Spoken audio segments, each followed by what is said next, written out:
ప్రజా ఆరోగ్యానికి భరోసాగా సీఎం రిలీఫ్ ఫండ్ నిలుస్తోందని కొత్తపేట ఎమ్మెల్యే బండారు నిత్యానందరావు అన్నారు.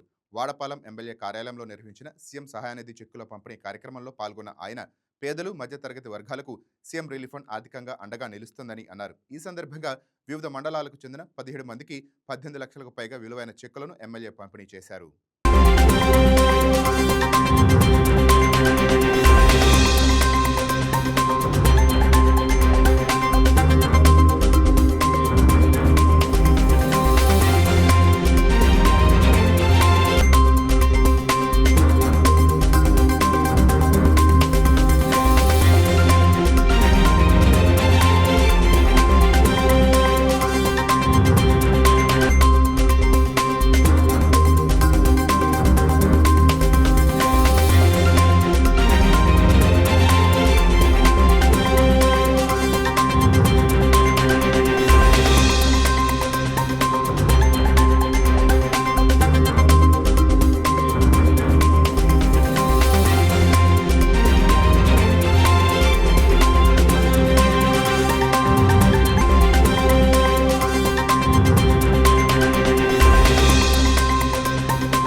ఈ వీడియో మీకు నచ్చినట్లయితే లైక్ కొట్టి షేర్ చేసి మా వైకే టీవీ ఛానల్ని సబ్స్క్రైబ్ చేయండి.